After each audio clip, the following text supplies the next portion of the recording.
En este video vamos a ver el ejercicio 2 a la 2. Les recuerdo que estamos hablando de una variable de respuesta que es el rendimiento de un proceso químico y se están analizando los factores A, que es la concentración, y B, que es el catalizador. Vamos a continuar únicamente con lo que es la realización del ejercicio. Por aquí ya tengo las sumas de cuadrados.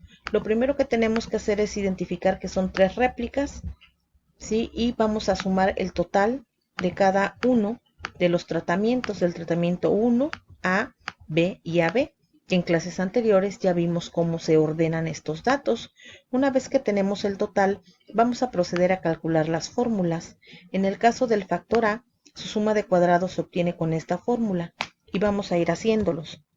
Igual, y hablo doble paréntesis, que es igual a AB, y el valor que representa a AB es 90, más el valor de A, que es 100, menos el valor de B, que es 60, menos el valor de 1, que es 80.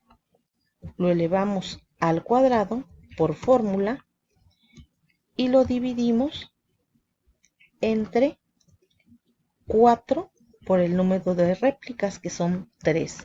N es el número de réplicas y con ello obtenemos la suma de cuadrados de A. En caso del factor B, vamos a repetir lo mismo, pero ahora con la fórmula de suma de cuadrados de B, que es igual al valor de AB, que es 90, más el valor de B, que es 60, menos el valor de A, que es 100, menos el valor de 1, que es 80. Nuevamente por fórmula lo vamos a elevar al cuadrado y todo esto lo vamos a dividir entre 4 por n, que es 4 por el número de réplicas. De esta forma vamos a obtener la suma de cuadrados del factor B. Para la suma de cuadrados de la iteración vamos a seguir el mismo procedimiento, pero ahora vamos con la fórmula de suma de cuadrados de AB, que es igual al valor de AB, que es 90, más el valor de 1, que es 80, menos el valor de A, que es 100, menos el valor de B, que es 60. Lo elevamos, como dice la fórmula, al cuadrado y lo vamos a dividir entre 4 por n. En este caso, entre 4 por 3. Una vez que nosotros ya tenemos las tres sumas de cuadrados, vamos a calcular ahora la suma de cuadrados total. Es la fórmula que nos dice que van a ser las sumatorias de y y jk, es decir, de cada uno de los datos del ejercicio elevados al cuadrado, menos y punto al cuadrado, que es el valor, es el total de totales dividido entre 4n. ¿Cómo metemos esta fórmula? Le damos igual, suma, punto cuadrados, y seleccionamos todos los datos, todas las réplicas de cada uno de los tratamientos, y con esto ya tenemos esta parte de la fórmula, menos, vamos a hacer el total de totales, que se eleva al cuadrado, entre 4 por n, que es el número de réplicas, y cerramos nuestra fórmula. De esta manera ya obtuvimos la suma de cuadrados total. Para obtener la suma de cuadrados del error, a la suma de cuadrados total le vamos a restar la suma de cuadrados del factor A menos la suma de cuadrados del factor B menos la suma de cuadrados del factor de la interacción AB. Con ello obtenemos la suma de cuadrados del error. Una vez que ya tenemos estas sumas de cuadrados, vamos a ver o vamos a determinar los grados de libertad. Para los grados de libertad vamos a ver la tabla ANOVA y aquí vamos a ver que para cada uno de los factores y la interacción se van a utilizar un grado de libertad. Por eso les ponemos un grado de libertad. Pero los grados de libertad del error van a ser igual a 4 por el valor de n, que es 3 menos 1. Y con eso obtenemos los grados de libertad del error. 4 por 3 menos 1. Para los grados de libertad del total, vamos a utilizar la fórmula propuesta, que es igual a 4 por n, que es 3, y a todo esto se le resta el 1. 4 por n menos 1. Y de esta forma obtenemos los grados de libertad del total. Ya teniendo los grados de libertad y la suma de cuadrados, vamos a determinar los cuadrados medios. Los cuadrados medios van a ser igual a la suma de cuadrados del factor entre los grados de libertad del factor. De la misma manera, para el factor b es igual a la suma de cuadrados de factor entre los grados de libertad del factor. Lo mismo hacemos para la interacción, que es igual a la suma de cuadrados de la interacción entre los grados de libertad de la interacción, y para el error, que también es igual la suma de cuadrados del error entre los grados de libertad del error. No se sacan los cuadrados medios del total, únicamente de los factores, interacción y el error. Para sacar la f calculada es igual al cuadrado medio del factor entre el cuadrado medio del error. Vamos con el factor b, igual a cuadrado medio del factor entre cuadrado medio del error.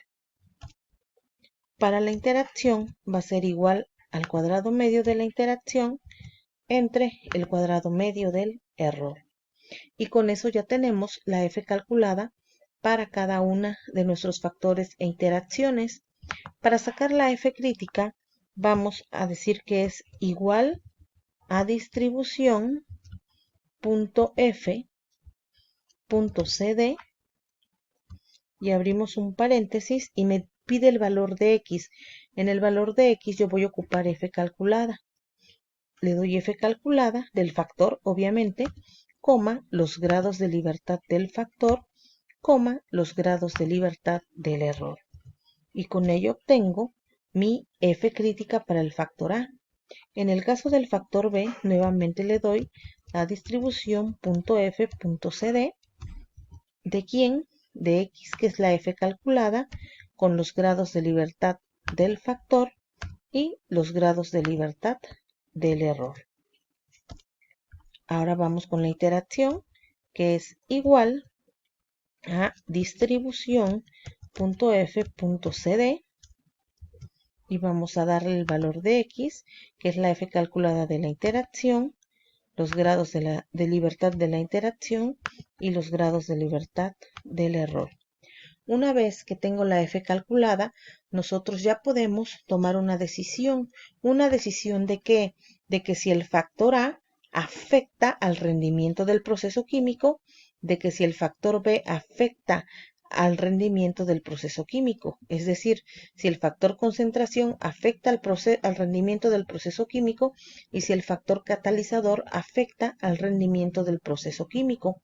Para ello, nosotros previamente ya formulamos nuestras hipótesis, ¿sí? Y empezamos con la hipótesis H0 para lo que es la concentración. Como es la hipótesis nula, tengo que decir que la concentración no afecta al rendimiento del proceso químico. Por lo tanto, la alternativa es que la concentración sí afecta al rendimiento del proceso químico. De esta forma, vamos a tomar la decisión. Vamos a decir entonces que para decidir debemos nosotros tener en cuenta que si f calculada es mayor que f crítica, si esta es mayor que esta, entonces se rechaza H0 y se acepta la hipótesis alternativa. En caso de que f calculada sea menor a f crítica, vamos a estar aceptando el valor de H0. Teniendo en consideración estas decisiones, pues bueno, vamos a empezar a hacer la decisión, ¿sí? Y vamos a decir lo siguiente. Vamos a decir igual si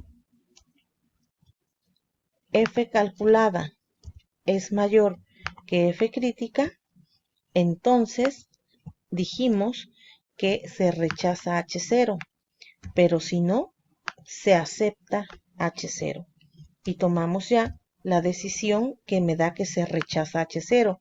Si yo rechazo H0, por lo tanto, La conclusión es que la concentración, porque es el factor A concentración, sí está afectando al rendimiento del proceso químico. En el caso que tenemos, en el caso del factor que es el catalizador, vamos a poner nuevamente igual sí, y vamos a decir igual sí que si F calculada es mayor que F crítica, entonces rechazo H0. Si no es mayor, voy a aceptar H0. ¿Qué tenemos por acá? Que también se rechaza H0, por lo tanto, vamos a concluir que el catalizador también afecta al rendimiento del proceso químico.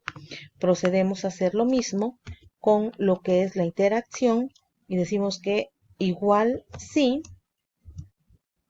la F calculada es mayor que F crítica, entonces rechazar H0 y si no, aceptar H0.